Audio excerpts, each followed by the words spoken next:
जय हिंद दोस्तों, कैसे हैं आप सब। आज हम राजस्थान के बीकानेर सिटी के बारे में बात करने जा रहे हैं। अगर आप बीकानेर जाने का योजना बना रहे हैं तो ये वीडियो आप लोगों के लिए काफी यूजफुल है, क्योंकि आज की वीडियो में मैं आप लोगों को बताऊंगा कि आपको बीकानेर कैसे पहुंचना है, बीकानेर में आपको कितने दिन की ट्रिप बनाना चाहिए और बीकानेर में आने के लिए सबसे उचित समय कौन सा है, बीकानेर में आपको रुकने की क्या व्यवस्था है, बीकानेर में आपको खाने पीने की क्या व्यवस्था है और बीकानेर में हम कौन कौन से स्थान पे विजिट करें और इन सभी स्थानों पे विजिट करने के लिए हमारा साधन क्या होगा। हम ऑटो टैक्सी लेके घूमे या फिर हम वहाँ पे गाड़ी हायर करके घूमे। और वीडियो के लास्ट में मैं ये भी बताऊंगा कि बीकानेर सिटी को घूमने के लिए एक व्यक्ति का कुल खर्चा कितना लग जाएगा। तो दोस्तों बने रहिए मेरे वीडियो में, एक एक करके सारी बातों को मैं विस्तारपूर्वक वर्णन करूंगा, जिससे आपको बीकानेर पूरे शहर को घूमने के लिए काफी सहूलियत मिले और साथ ही साथ आपका कुल खर्चा भी कम आ जाए। तो बिना विलंब के प्रारंभ करते हैं। सबसे पहली बात कि आपको बीकानेर कैसे पहुंचना है। दोस्तों बीकानेर पहुंचने के लिए आपके पास तीन ऑप्शन है। पहले ऑप्शन की अगर मैं बात करूं वो है आपका फ्लाइट का। दोस्तों अगर आप फ्लाइट से आना चाहते हैं तो जो नियरेस्ट एयरपोर्ट है वो है आपका नाल एयरपोर्ट, जो कि बीकानेर में ही है, जो कि बीकानेर सिटी से आपका 14 किलोमीटर की दूरी पे पड़ता है। तो वहां आप आ सकते हैं, लेकिन हो सकता है कि आपको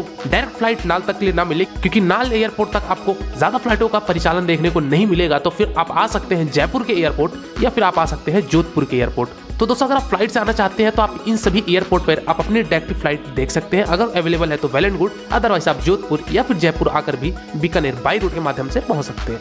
चलिए दोस्तों हम दूसरे ऑप्शन की बात करते हैं, वो है आपका बाई ट्रेन। दोस्तों अगर आप ट्रेन से आना चाहते हैं तो बीकानेर में ही आपके दो रेलवे स्टेशन है, एक तो है आपका बीकानेर जंक्शन और दूसरा है आपका लालगढ़ जंक्शन। तो इन दोनों स्टेशन पे आपकी जहां ट्रेन आती है आप वहां उतर सकते हैं, जो कि आपका बीकानेर सिटी से लगभग 3 से 4 किलोमीटर की दूरी पे दोनों स्टेशन स्थित है। तो आप या तो लालगढ़ जंक्शन पहुंच जाइए या फिर आप बीकानेर जंक्शन उतरकर बीकानेर सिटी को एक्सप्लोर कर सकते हैं। और तीसरे ऑप्शन की अगर मैं बात करूं दोस्तों वो है आपका बाई बस। दोस्तों बीकानेर शहर के लिए आपको अनेक प्रमुख शहरों से डायरेक्ट बस कनेक्टिविटी मिल जाती है। जयपुर, जोधपुर, बाड़मेर, जैसलमेर, कोटा, हिसार, दिल्ली, अनेक जगहों से आपको बीकानेर के लिए डायरेक्ट बस अवेलेबल है। तो अगर आप बस से आना चाहते हैं तो आप बाई बस के माध्यम से बीकानेर सिटी पहुंच सकते हैं।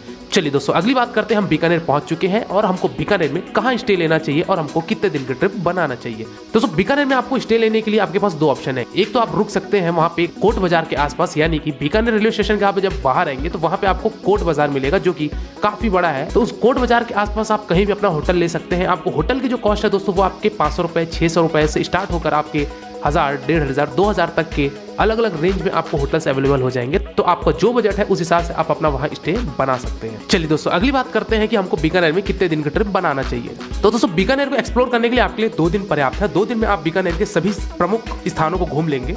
तो अगर आप 1 नाइट 2 डेज का ट्रिप बनाते हैं तो काफी सफिशिएंट है आपको पूरे बीकानेर को एक्सप्लोर करने के लिए। और इसी के साथ ही साथ ये भी बात कर लेते हैं कि बीकानेर वास्तव में आपको आना कब चाहिए। तो दोस्तों बीकानेर आने का जो अच्छा समय है वो है आपका अक्टूबर से लेकर फरवरी मंथ तक, क्योंकि गर्मी में बहुत ज्यादा राजस्थान में गर्म हो जाती है। तो बेटर ये है कि आप विंटर वाले टाइम पे आइए और वहां आप अक्टूबर मंथ से लेकर फरवरी मंथ के बीच में किसी भी टाइम पीरियड पे जाके बीकानेर शहर को पूरी तरीके से एक्सप्लोर कर सकते हैं। चलिए दोस्तों अगली बात करते हैं कि हमको बीकानेर में खाने पीने की क्या व्यवस्था है। दोस्तों बीकानेर में जैसा कि मैंने आपको बताया कि कोट लाइन में ही आपके बहुत सारे बाजार है, तो वहां भी आपको रेस्टोरेंट, भोजनालय, ढाबा, 3 स्टार होटल्स, ये सभी चीजें मिल जाएगी। तो आप वहां जाके अपना भोजन ग्रहण कर सकते हैं, या नहीं तो आप चाहें तो जिस होटल में आप स्टे किए वहां के भी आप लंच ट्राई कर सकते हैं। दोस्तों बीकानेर के भी आप वहां के लोकल राजस्थानी डिशेस जरूर ट्राई कीजिएगा, जो कि आपको उसी कोट बाजार के आसपास ढेर सारे चौपाटी मिलेंगे। तो वहां भी जाके आप राजस्थानी डिशेस को जरूर ट्राई कीजिएगा। दोस्तों कॉस्ट की अगर मैं बात करूं, अगर एक नॉर्मल थाली कॉस्ट लेते हैं तो आपको मान के चलिए कि 150 रुपए थाली पड़ेगी और आप भर पेट खाना खा लेंगे। तो इस तरीके से आप अपने खाने पीने की व्यवस्था बीकानेर शहर में कर सकते हैं। चलिए दोस्तों अगली बात करते हैं कि हमको बीकानेर शहर में घूमने के लिए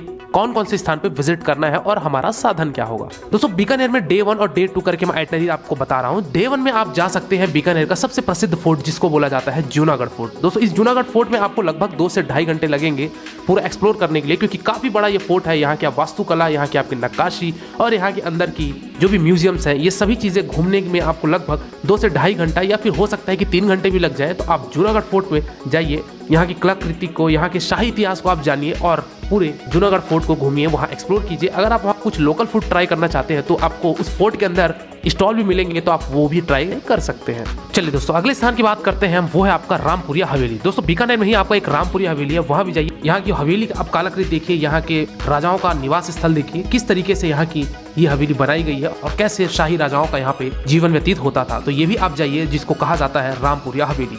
चलिए दोस्तों अगले स्थान की बात करते हैं, वो है आपका लालगढ़ पैलेस, जो कि अभी वर्तमान समय पे इसको होटल में तब्दील कर दिया गया है। तो आप लालगढ़ पैलेस भी जाइए, जो कि पूरे लाल कलर से ये पैलेस को बनाया गया है। तो ये पैलेस में जाइए, यहाँ भी कुछ समय एक्सप्लोर कीजिए। यहाँ पे आपको गार्डन भी देखने को मिलेंगे, तो यहाँ पे आप जाइए, कुछ समय यहाँ व्यापन करते हुए प्रस्थान कीजिए आप अगले स्थान की तरफ, जो कि है आपका नेशनल कैमल रिसर्च सेंटर। दोस्तों ये एक नेशनल कैमल रिसर्च सेंटर है जहाँ पे आपको अनेक प्रजातियों के ऊंट देखने को मिलेंगे और साथ ही साथ यहाँ पे आपको ऊंट के दूध से बने हुए कुछ आपको व्यंजन भी देखने को मिलेगा।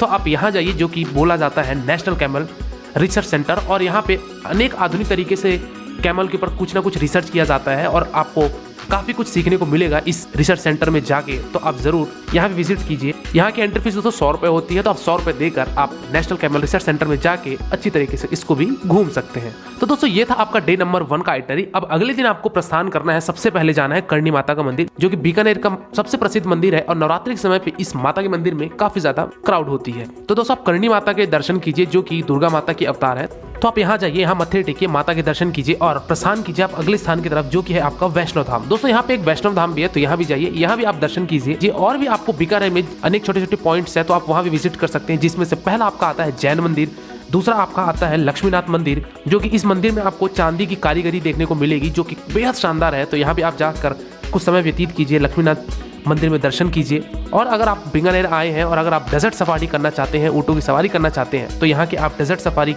रेगिस्तान में जाके आप ये भी चीज़ एक्सप्लोर कर सकते हैं, जो कि आपको एक बेहद अनुभव प्रदान कराएगा। तो दोस्तों ये सभी स्थान थे जो कि आपको लोकल साइट सीइंग करने हैं बीकानेर शहर में, यानी कि 2 दिन के ट्रिप आइटनरी में आप इन सभी स्थान पे विजिट करके बीकानेर को भली भांति एक्सप्लोर कर सकते हैं। चलिए दोस्तों अगली बात करते हैं कि आप इन सभी स्थानों को घूमने के लिए आपका साधन क्या होगा। सबसे बजट जो आपकी ट्रिप होगी वो है आपके ऑटो ले लीजिए। दोस्तों अगर आप 2 लोग 3 लोग हैं या फिर अगर आप 4 लोग भी हैं तो एक ऑटो ले लीजिए। ऑटो वाला दोस्तों आपका 800 से 1000 रुपये चार्ज लेगा पर डे के हिसाब से, और ये सभी स्थानों को घुमाकर आपको वापस आपके होटल या फिर बीकानेर में आपको ड्रॉप कर देगा। तो पहला ऑप्शन तो था कि ऑटो ले लीजिए। अदरवाइज अगर आप कोई कैब हायर करना चाहते हैं, तो अगर दोस्तों आप कैब लेते हैं तो कैब वाला दोस्तों आपका 1500 से 2000 रुपये लेगा और आपका पर डे के हिसाब से, और वो सभी पॉइंट को घुमाकर आपको आपके होटल पे या फिर बीकानेर के रेलवे स्टेशन के आसपास आपको ड्रॉप कर देगा। तो दोस्तों ये 2 ऑप्शन थे, आप जो भी आपका चीपेस्ट मोड हो तो आप उस तरीके से आप वो ऑप्शन चुनकर आप बीकानेर को एक्सप्लोर कर सकते हैं। चलिए दोस्तों अगली बात करते हैं और अंतिम बात करते हैं कि बीकानेर घूमने के लिए आपको एक व्यक्ति का कुल खर्चा कितना आ जाएगा। तो दोस्तों अगर आप 2 दिन की ट्रिप बनाते हैं और अगर आप एक मॉडरेट होटल में रुकते हैं, खाना पीना भी आप एक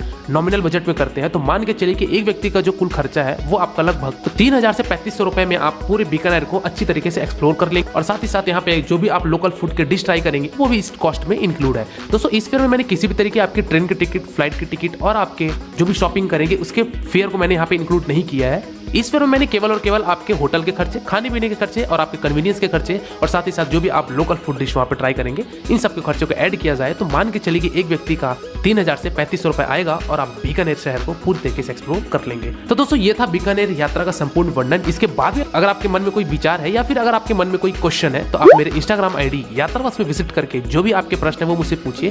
डेफिनेटली आपको मेरे द्वारा या मेरी टीम के द्वारा आपको रिप्लाई दिया जाएगा। और आप किसी दूसरे वीडियो में लीन हो जाए और उस पर क्लिक करें, इससे पहले आप मेरे चैनल यात्रावास को सब्सक्राइब करिए। आज की वीडियो में दोस्तों फिलहाल इतना ही। मिलते हैं फिर एक नई वीडियो में एक नई यात्रा के साथ, एक नए विषय के साथ। तब तक के लिए शुक्रिया। जय Hind. Wish you safe, comfortable and happy journey.